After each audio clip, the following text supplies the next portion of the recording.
Good afternoon, everyone, and welcome. My name is Jeremy Leffler, and I work in the Policy Office at the National Science Foundation, and it's my pleasure to welcome you to our final day of the Fall 2023 NSF Virtual Grants Conference.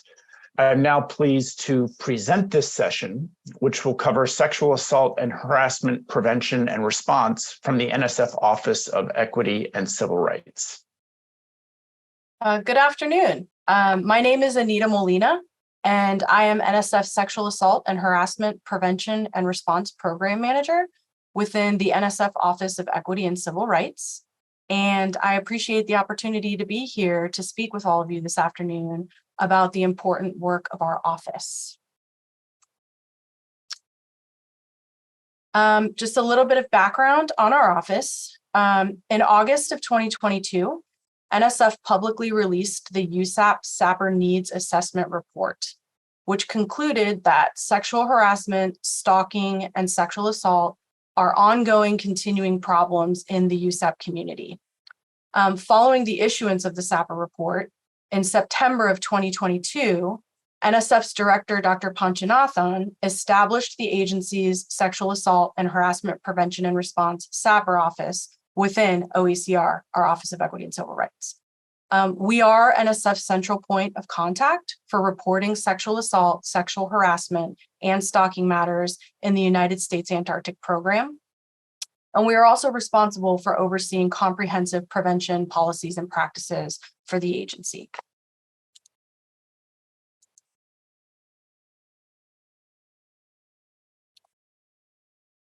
This slide is our mission, which is to promote safe and inclusive research environments by eliminating instances of sexual assault and sexual harassment through prevention education, victim-centered support, retaliation-free reporting, and organizational accountability. While the larger mission of this office is to respond to and prevent sexual misconduct across the larger NSF enterprise, the focus for much of our work at this time has been on the U.S. Antarctic program, or as I said, we call that USAP. So the SAHPR office is working with NSF's Office of Polar Programs, OPP, and the USAP community to establish NSF policies and training programs to prevent sexual assault and sexual harassment, to cultivate an organizational climate of mutual trust and respect that encourages survivors to report incidents without fear of retaliation, to ensure sensitive and comprehensive care and treatment of survivors, to ensure all of our U.S. Antarctic program partner organizations understand their roles and responsibilities to both prevent and report sexual assault and sexual harassment, and to establish continuous monitoring and evaluation mechanisms that track the effectiveness of NSF policies and programs. So one of the things I mentioned is our working with USAP partner organizations to prevent and report sexual misconduct. We've worked to establish an accountability framework for the U.S. Antarctic program, which includes working with our partner organizations who work and operate in Antarctica to support the USAP mission, including military partners, other federal agencies, and academic institutions, to open the lines of communication between their leadership and NSF. To set up various reporting channels for survivors and victims of sexual harms, as well as working to create a suite of support resources that are available for victims to provide crisis and emotional support and to help them navigate their options and make informed decisions about how they want to move forward with reporting sexual violence or misconduct. This framework rests upon establishing and strengthening relationships with our accountability partners to help ensure reporting, monitoring, and follow-up actions. So for a quick high-level view, through the United States Antarctic program, NSF manages all U.S. scientific research and related logistics in Antarctica, as well as aboard ships in the Southern Ocean. So NSF operates 3 U.S. scientific stations year-round on the continent, including McMurdo Station, which is the largest station. In the austral summer season, the population of scientists and support personnel at McMurdo can be as large as 1,500 people. the South Pole Station, which can accommodate up to 250 people during the summer, and Palmer Station, which relies mainly on research vessels, the Lawrence M. Gould and Nathaniel B. Palmer, for transport of passengers and resupply for research support, respectively. Those two do those two things. So what work is the NSF-SAHPR office doing? A major focus over the past year has been establishing the SAHPR program and ensuring support not only for the USAP community, but also across the foundation. Over the past year, our team has been working to take the lead on sexual assault and sexual harassment prevention and response efforts for the entire NSF enterprise, and has been working very closely with our colleagues in the Office of Polar Programs, specifically for the USAP program. NSF implemented bystander intervention training for all those deploying to Antarctica and provided reminders throughout the season about the importance of speaking up against incidents of sexual misconduct or misconduct of any kind. During the 2022-23 Austral summer season, NSF held both in-person listening sessions at McMurdo Station and a series of virtual listening sessions open to all current and former USAP community members. NSF deployed a victims advocate available to provide support, safety planning, and advocacy to the USAP community on issues related to sexual harassment and assault. The advocate is 100% confidential. Providing the victim advocate service was first launched in person in McMurdo during the 2022 summer season. We continued this as a remote service for the 2022-2023 winter season. And for the current 2023 summer season, we recently sent an in-person advocate to Palmer Station for an approximate 3-week trip and to the South Pole for a week-long in-person visit. And we also have an in-person advocate that is stationed in McMurdo for the duration of the summer. Our office's hope is to continue growing and expanding the victim advocacy service to include increased in-person presence throughout the USAP moving forward. As an additional support to survivors, resource support to survivors, this year we also launched the NSF Antarctic Helpline, which provides 24/7 crisis intervention and emotional support to members of the USAP community who experience sexual assault or sexual harassment. It provides access to compassionate, trained human beings who have trauma-informed interviewing background experience, and the helpline provides callers and visitors with information on existing support resources and options for reporting. In building the agency's accountability framework, our office has worked to establish points of contact with our fellow federal and military partners in Antarctica to ensure an efficient communications channel for reporting and monitoring follow-up actions related to allegations of sexual assault and sexual harassment. To enhance security on the ice, NSF installed door viewers in most lodging rooms across all 3 stations, as well as implemented enhanced controls for key access, and additional satellite phones and SAHPR resource instructions have been provided to field teams to improve access to the USAP licensed clinical counselor, the confidential victim advocate, and other support systems for individuals who are working in field camps. NSF also established a director's task force on sexual assault and harassment prevention and response to coordinate cross-agency response to SAHPR priorities. And we've established a SAHPR incident review team, which is a collaborative team with members of our office and the Office of Polar Programs meeting on a regular basis to review every incident, every report, every communication and complaint that we receive relative to sexual assault and sexual harassment to make sure that, number 1, we're not missing any incoming allegations or reports, and number 2, to ensure that we're responding timely to any reports or allegations that come through.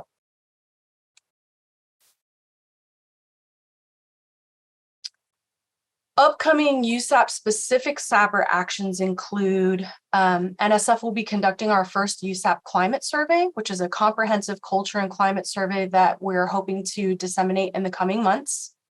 NSF is working to continue efforts to transition to enhanced screening procedures for contractors deploying to Antarctica, including increasing the number of USAP contractors who are subject to enhanced background investigations. We're expanding training and toolkits for USAP community members to build protective factors into the culture and into our response and prevention tools, and to really help people feel comfortable with intervening and reporting microaggressions and the kinds of things that make them feel uncomfortable or unsafe. In terms of upcoming NSF-wide SAHPR actions, we've conducted quite a bit of benchmarking with our federal and military partners, specifically those that are dealing with similarly challenging environments, such as ships and submarines, field camps, isolated and remote environments, and those who are managing staff across international borders. And we are continuing our work to stand up prevention and response strategies across the NSF enterprise. We're working to identify ways to provide additional support both on and off the ice to victims. We've completed trauma-informed training to help ensure that all layers of NSF are taking a human focus on how we're supporting and addressing incidents that are reported to NSF. We're implementing an ongoing marketing and communication strategy to ensure that there's awareness of the support resources that are in place to help victims, and to ensure that everyone in the NSF community understands what constitutes sexual assault and sexual harassment and their avenues for reporting and getting help. We've worked to implement an IT-based case management system for documenting incoming allegations. We've been reviewing responses to a SAHPR request for information that was issued earlier this year.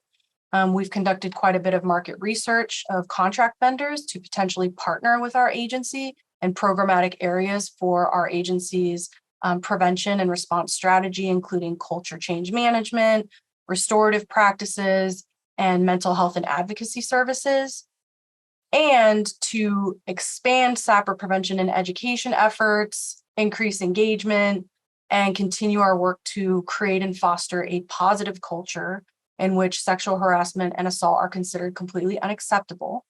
Members of our team recently traveled to McMurdo and Palmer stations with the goal of better understanding the environment and the unique experiences of those who are deployed to Antarctica, in particular those in the most vulnerable populations that are deployed. And moving forward, we're planning a continued future presence in Antarctica, the Arctic, and other NSF facilities. So to share a little bit about the ways NSF is working to help USAP participants know what their options are for reporting, we've been working to really try to understand what the community's needs are so that we can meet those needs and be responsive. We're committed to providing transparency on the reporting options that are available and to providing clear direction on where to go to get information and help. Resources provided to USAP participants on reporting include the agency SAHPR webpage and internal USAP intranet pages that have information and guidance, and a SAHPR flowchart, kind of a visual aid to clearly show what the options are. Our goal is to become more visible in the community, open the lines of communication, and establish a feedback loop to help us streamline and adapt our approach.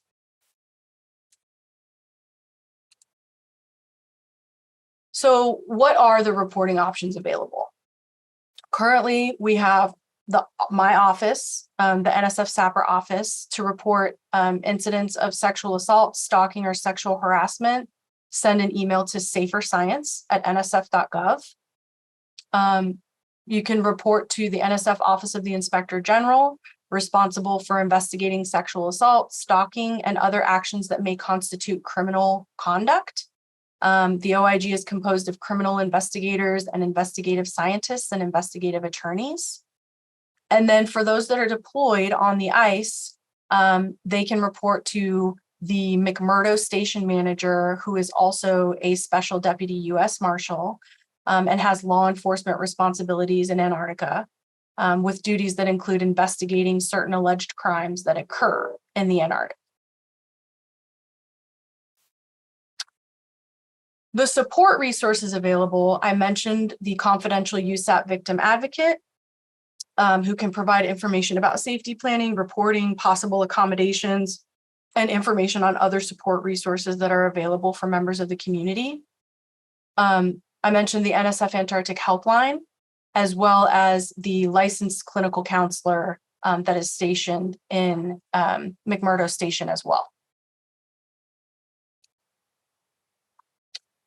So what do I want all of you to walk away with remembering most from today's session?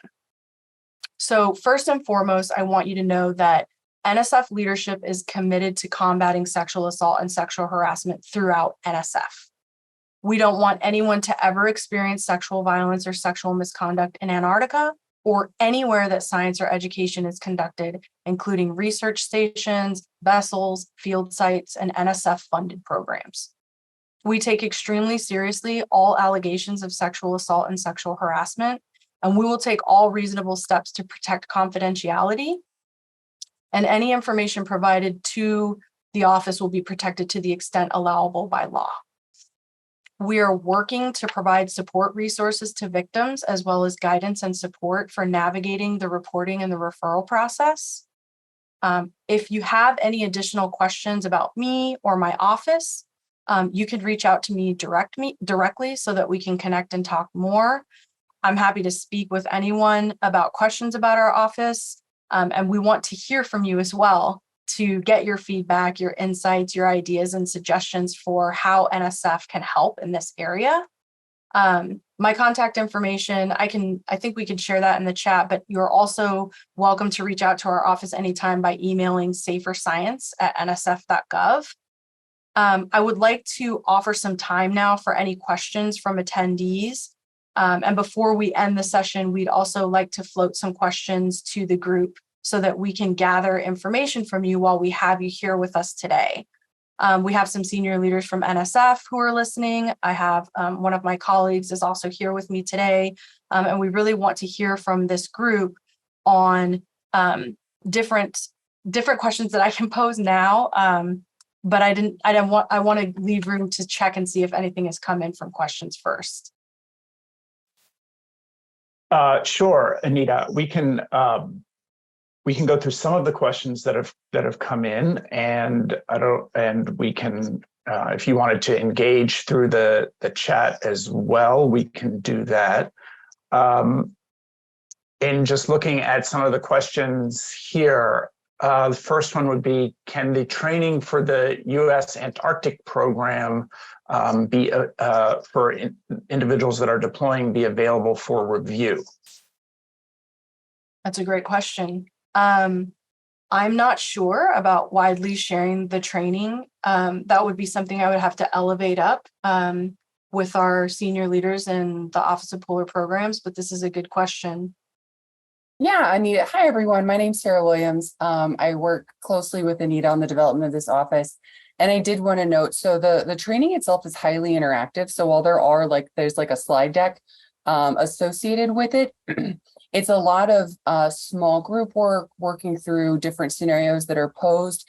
And the different bystander prevention trainings are often tailored, or not often, they are tailored to the particular station. So for example, I happen to the Palmer Station scenarios are going to be different than the McMurdo and South Pole Station scenarios. So I just say that to manage expectations around distribution of a particular slide deck.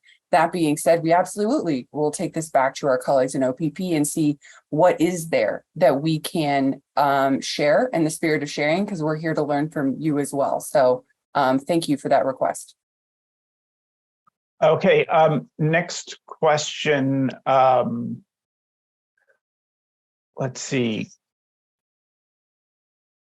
Did I ask that? Will this effort be expanded to other programs beyond U.S. Antarctic program? Yeah, so that's a good question. And Yeah. I'm really glad that the point is raised. It is fully our intent to expand. This is an NSF-wide effort. This office is focusing a lot on the U.S. Antarctic program presently, but the mission and the purpose of this office is to cover the entire NSF enterprise. So really today is just my opportunity to share with this group a lot of the work and the good things that we're trying to do for the USAP program, but also to have a conversation and hear from all of you and learn from you on different ways that you would like to see NSF step in and hear your ideas and thoughts on that as well. So absolutely, beyond USAP. Okay, this is a general question. I don't know that it's something that you might be able to answer, but it says, well, do you have is there an uptick in reports of sexual harassment generally that you're seeing? And do you have any data that you can share perhaps with what NSF is seeing generally across our research portfolio? Do you want to? Yeah, I'll jump in on that one. So I want to say yes with a caveat. So the SAHPR office was established a little over a year ago. So as far from a historic data perspective, I don't think we can give a very good trend analysis at this point. What I do want to say is that we are receiving reports with regularity, and we're really pleased about that because it means that both individuals who have been harmed know they can reach out to us, and it also means that individuals on the ice, and again, we are focused on USAP for this presentation because I'll caveat that folks on the research stations with leadership responsibility are also aware of that responsibility and reporting these incidents appropriately. I saw in one of the questions, just sort of to recap why the focus on USAP, and I think that's a valid question. A couple of reasons. One is, as Anita mentioned earlier, that we had leadership at those stations that were approached by individuals who had experienced these things. And it really raised concern about our awareness of the environment and the community needs that were happening. So we did have a report specific to USAP that really shined a light on this particular program. Also, NSF, it's a unique environment in that we have a significant amount of control over our Antarctic research stations. It's a different scenario when we're looking at broader fieldwork applications across all of our funded programs. So there's numerous field research sites, but Antarctica was our focal point to start because of the people who came to us and because of our sort of unique ability to touch and to mold that particular environment. That being said, and you may have seen in the chat, Renee Ferranti has also recently joined the National Science Foundation in our Office of the Director and is a big part of our ensuring that this is an enterprise-wide application. So this is just the start. And we're really happy to share some of these things with you as either ideas for expansion or to help generate conversation around what you all would like to see in these different types of field research applications or harsh environment applications to prevent and address harassment. Okay, I see we have some questions asking about the safe and inclusive work environment plan that is required as part of the of proposals that have off-campus or off-site research. I don't know that we're going to go into great detail about that in this presentation, but I do want to point out that the NSF Proposal and Award Policies and Procedures Guide, or the PAP Guide, there are a number of areas within the proposal and award process that touch on sexual assault and harassment issues, one being the plan for safe and inclusive environments for off-campus or off-site research. I would recommend that you look at the PAP Guide for the specifics of what NSF is expecting those plans to include. There are also some funding opportunities that do require you to include such a plan with your proposal. However, you want to make sure you're reading, specific funding opportunities for those instances when that is required to be included. There are also, if you are submitting a conference proposal, for example, NSF is expecting a code of conduct to be on file with the institution. So I do recommend you look at the PAP Guide for the various areas in which this topic is addressed. And another question I wanted to pose to the both of you is perhaps you can talk a little bit about how your office engages with the NSF research community throughout the proposal and award life cycle.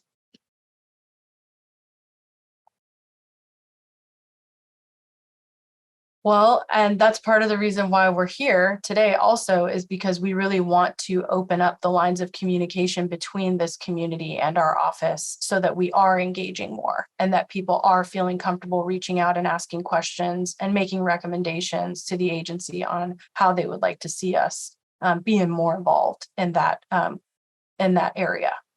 Sarah, I don't know if there's anything that you would want to add. Relative to engagement? Yeah, throughout, what did you say, Jeremy, through the life cycle of through the award life cycle, so that the proposal preparation phase or after an award is made. I mean, I would dovetail off Anita and say that's what we're trying to get at here. And if you're looking for more or something different or an addition, that's where I would very much invite recommendations so this to our Safer Science inbox or put them in the questions here. We would really like to hear from you all what would be most helpful. And then we can take that back and see what strategies we can begin to implement or stretch out to be of most use, to you. We have done some engagement, but we know that obviously doesn't touch everyone. So what's useful for you? Is it this grants conference? Is it something totally different? That's incredibly helpful for us. Yeah, I see a question here asking if there is evidence to date that the interventions are working to prevent sexual harassment, stalking, or assault. So I'm going to go back to my earlier mention of it's been a year.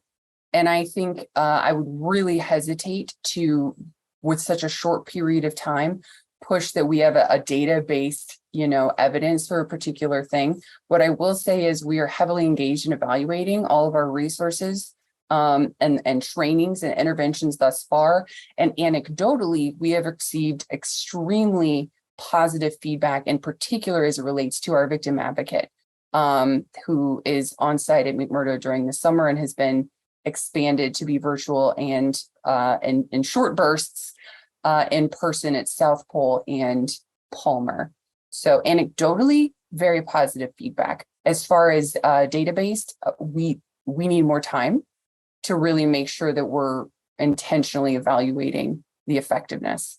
And I guess the last point I'll make is, and we are receiving more reports and more communications, which again, to me is a good thing because it means people are aware and feel comfortable and safe reaching out in order to receive resources or to make a report. Okay. Another question states here that military are required to complete sexual assault and harassment training yearly. Is there any chance you would require trainings for anyone going to the harsher environments? Outside of the USAP, I'm assuming? It didn't state, but yes, I would imagine. It's absolutely something we can take into consideration. Right now, mandating training across grant recipients is not something we have considered. We're looking to see the field research plan field safety plan requirements and get feedback on how effective that is and what people are including in them as a useful data point for what we can encourage across the broader field or harsh research environment arena. Okay, so this is a question that's come in, somebody asking about the process that your office goes through when there is a complaint to NSF about problems on an existing grant. Does NSF start an investigation right away? Perhaps you can talk a little bit about the process that goes on when you do receive a complaint from an awardee. Yeah, and this is a good point and also comes back to one of the questions of why focus on USAP. One of the reasons we focused on USAP as well so closely is that because it is in Antarctica, the legal framework is a little different there. So I think most of the folks on this call are probably familiar with Title IX, at least generally, that prohibits discrimination based on sex in the educational programs and training programs. So we actually have kind of two separate processes here. My colleagues in our awardee compliance branch are the folks who are overseeing and managing Title IX based civil rights complaints that come in, which would include sexual harassment in an instance that is covered by Title IX, the civil rights law. So typically in the States. Our office, we stood up this new separate process because there was a gap. We realized for our Antarctic field sites or our Antarctic research stations that was not being covered by Title IX. So I want to start by saying there's going to be two very different processes here. And because my colleagues aren't with me on the line, I hesitate to go deeply into their process. But complaints that are typically happening in the States would go through our awardee compliance branch, and they would work with the individual on their individualized process. And I think I saw another question relative to, does an individual have to fully exhaust, internal processes before coming to you? So on the awardee compliance side, I think that is typically the case. But again, I would want a grain of salt that because I don't have my double check here. On the SAHPR side, which is outside of a Title IX compliance framework, no, absolutely not. Someone can come to us at any time. We also welcome folks who aren't obviously in Antarctica to reach out to us, and we can either connect folks with our awardee compliance branch or connect with them on the concerns that they have and try to work through those. Another question about your office. Does your office do technical assistance workshops, webinars? If so, how would folks know about them or sign up to participate? This is us dipping our toe into that very item. I do know our colleagues in awardee compliance have also done grants conference sessions before, much like we're doing now. I would say reach out. It definitely helps us to target correctly when people reach out if there is interest, and then we can try to coordinate with you, or if you know of a particular event that you think would be really great for us to be a part of, let us know. And that can help us sort of schedule out and stretch across those opportunities, because we absolutely want to have ongoing engagement and ongoing ability to assist in ensuring people have the knowledge, awareness, and ability to meet these requirements. Okay. Let's see. Jeremy, I do want to pop in. I think I saw earlier a question. I'm trying to look at the screen. And Yeah. Questions I know. There was something about a funding, and I wanted to include in the chat if everybody can see it. NSF did release a Dear Colleague letter earlier this year encouraging funding proposals as it relates to harassment-free education. So just sharing that with folks if there's interest, and to ensure that they are aware of that request and that openness on behalf of NSF. Great, thanks. I see a question here asking about how long is an investigation into allegations, and what are the consequences for someone found responsible for the offenses that they've been accused of? Great question. The super unsatisfactory answer is it depends. It really depends. And I also saw in the chat earlier that a report does not equal guilt, and that's absolutely the case. And that's a big part of what we are wanting to ensure as well, is that there's fair process on all sides. So again, I'm not going to speak from the Title IX compliance standpoint, because that is my colleagues. But on our end that we've been focusing on USAP, it can take time, but there's a very wide variety of reports, allegations, misconduct that comes in. And the response or corrective action can range very widely from, again, assuming that the investigation reflects that some bad behavior occurred, the very, at the worst end of the spectrum, removal from the station and inability to return.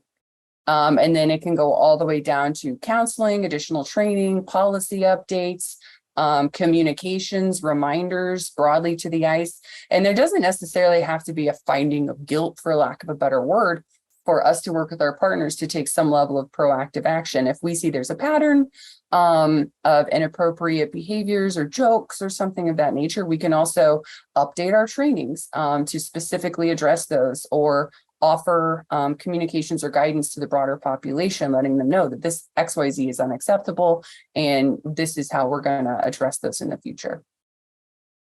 We have a question asking us where the increase in reporting is there a correlation between non-academic researchers and contractors, or is it postdoc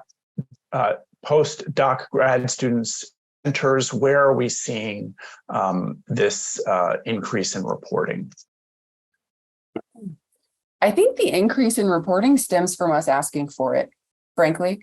NSF became much more deeply engaged in the past few years and really communicated to folks that we want to know what's going on.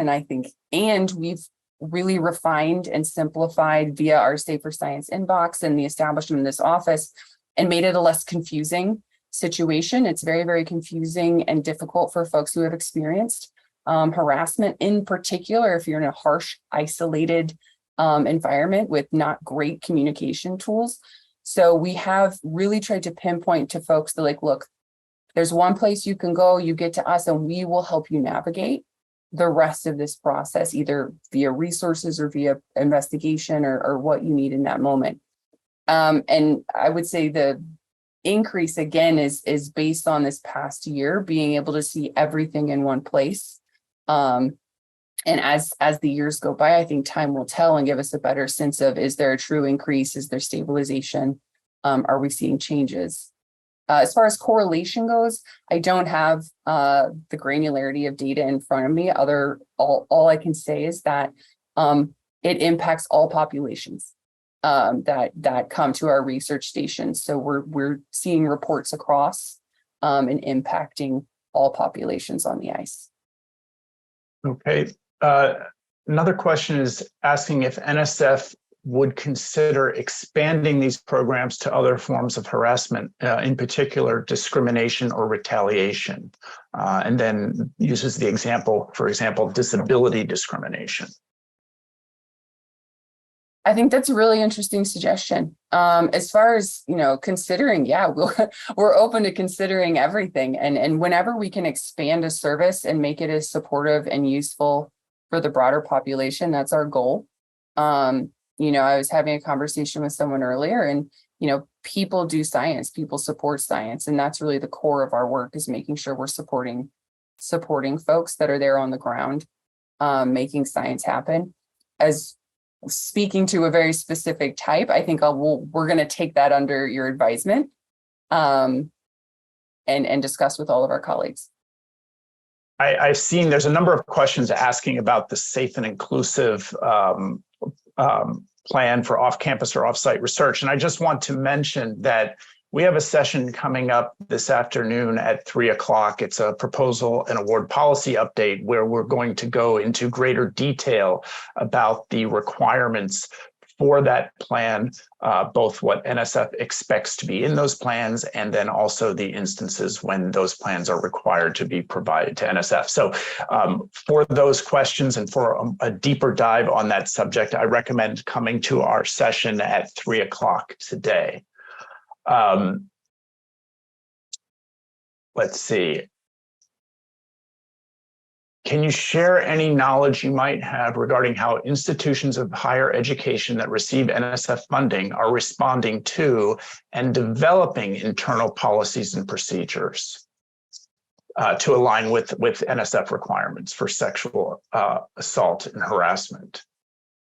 Because we don't require those plans to be submitted, do we have any insight into how those are being affected at institutions? I'm afraid not. I would say anecdotally, each institution is coming at this and grappling with it the same we are.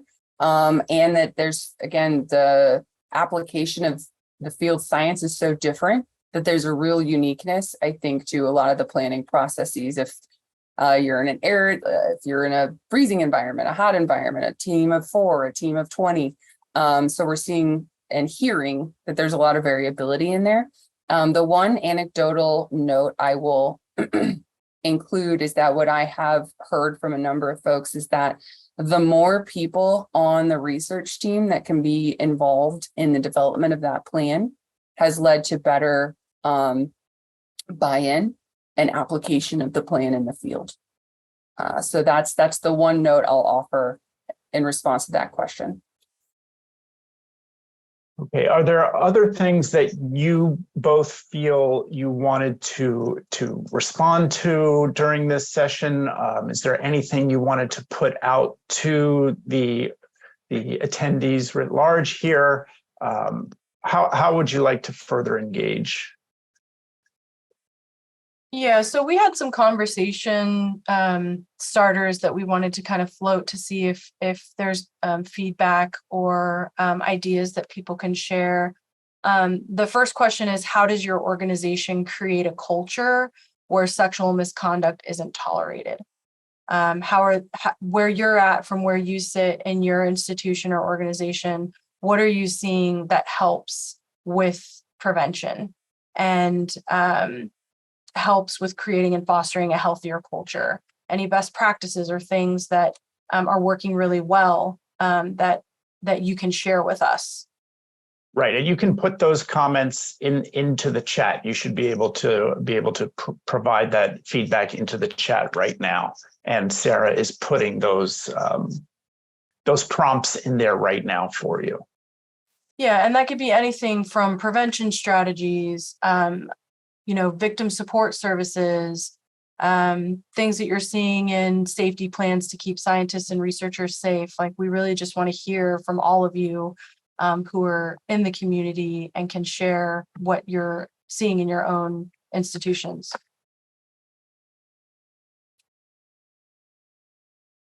Someone has asked to repeat the question, and I'm wondering if they can see. We put it in the chat.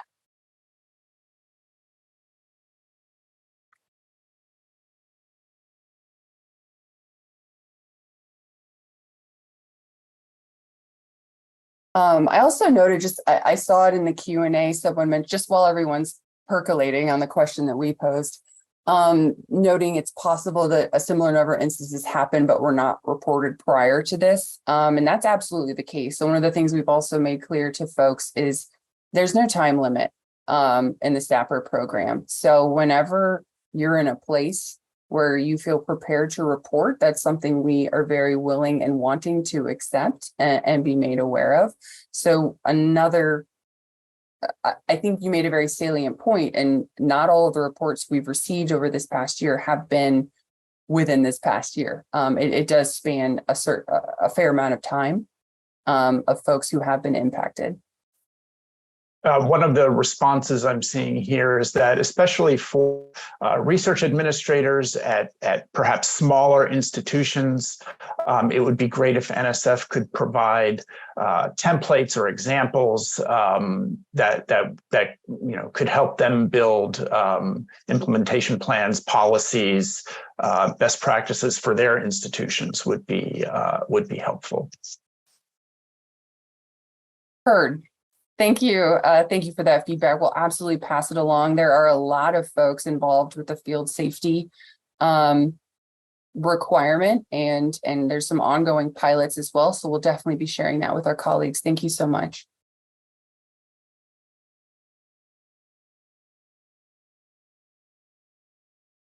There is some more things coming into the chat here. Great. Let me see. Yeah, this is great. I was also reading the chat. So someone shared that their institution created a position within a very similar office to our sexual assault and prevention office, dedicated to working with staff and faculty on prevention efforts, which is great because it seems like prior the work was mostly for students, and staff faculty are only required to do an annual virtual training. That's a great point. Everybody has a role in preventing and responding to sexual assault and harassment. And so making sure that we're not missing anyone in that effort is so important. I would like to see sexual assault training incorporated into onboarding and hiring in the same way we do with student orientations. That's an excellent point. Something else I saw in the questions, at least for the folks that are going to the ICE, everyone has to take the same bystander training at a minimum. We do have additional opportunities to share information and train with some other populations, but every single body that goes to the ice has the same training with all the rest of the population with regard to bystander intervention in particular. Required trainings, dedicated office, optional trainings, absolutely. Thank you all so much. Yes. Also, we had, what cultural or environmental issues do you see in your organization that you would like to see addressed? That you can share with us?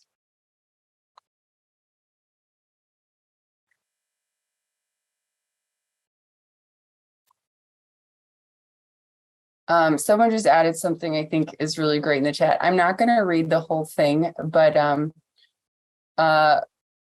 focusing on the ability to recognize and report sexual harassment without retribution. That hits a number of high points in just that statement. There is not a shared understanding of what sexual harassment, sexual assault is. And so if we aren't able to give that to folks, we're never going to have a really unified approach to eradicating it. I think people know to report it, but they don't know what to report or when or how necessarily. So making sure people have all those information and tools. And then retribution, retaliation is such a huge component. And frankly, it's still a nut that we are working to crack because it is a really, people have a really reality-based fear of implications of coming forward. And we're doing everything we can to understand how to alleviate those fears and protect individuals who do report or come forward. Mm-hmm. Active bystanderism, awesome, thank you. That's one of the places we started as well, as you could tell from our bystander training, giving everybody the tools to protect themselves and hopefully protect their peers and colleagues as well.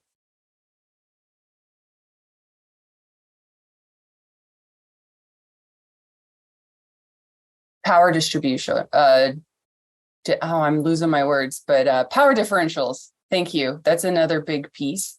Something I thought was really interesting from our colleagues on the ice. Anita mentioned additional satellite phones for field teams. And one of my colleagues has worked with the field teams. Originally, you would have one satellite phone with the PI. And now they're making sure that each team has at least 2 satellite phones and that a more junior member of the team has responsibility for the second satellite phone. So making sure that we're not cordoning off the ability to reach support behind what can be a very intimidating power differential or someone creating the problem to begin with. But that's a huge issue in academia for sure.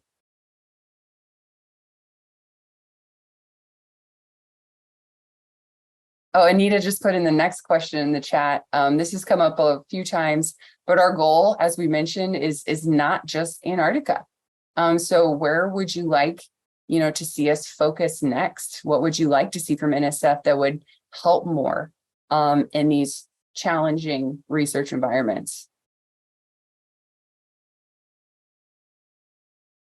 And I want to take a pause to thank everybody so much who's engaging and participating in the chat. I can't articulate how much we love hearing from you and how much we learn and improve every time we do have an opportunity to engage with folks. And if you think of things down the line and you want to reach out, please do not hesitate. Send us an email and so that we can learn from you, have a conversation with you, get your ideas.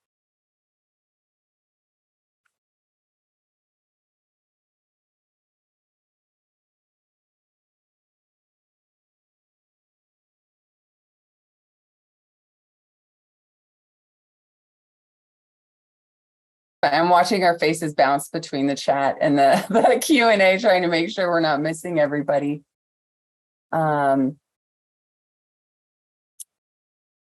Seeing a lot of good notes on both sides. Gender bias and expand programs like reentry to active research, currently limited chemistry to all fields. Thank you. That's a useful suggestion.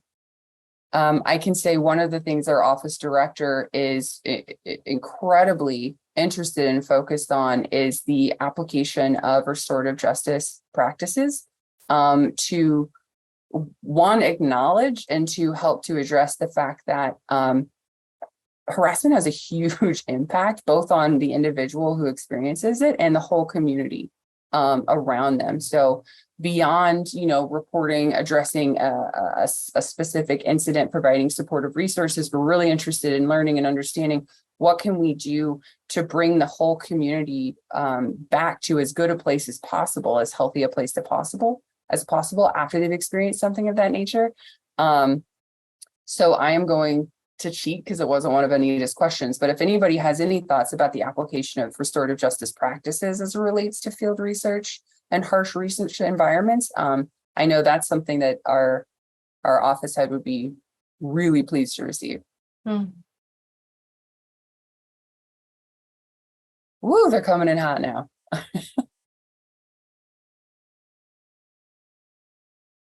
Love seeing potential collaboration opportunities, so please do keep those coming. We know we're not the only ones out there, and that a lot of people have done a lot of smart work.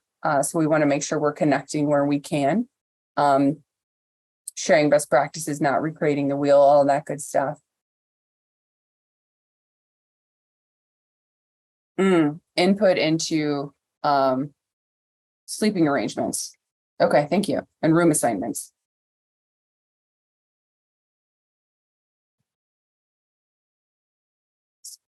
Jeremy, I know we're starting to get closer up on our end time, so I just want to look to you to make sure we're sticking with where we need to be. It's fine. I mean, we can, if there's any final things you would like to mention, that would be great.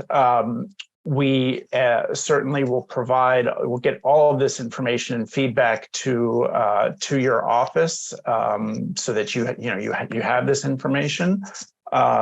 So if there's anything, further, or if you had other questions you wanted to pose, I would do it now. Otherwise, we will wrap up and move to our next session in a little bit.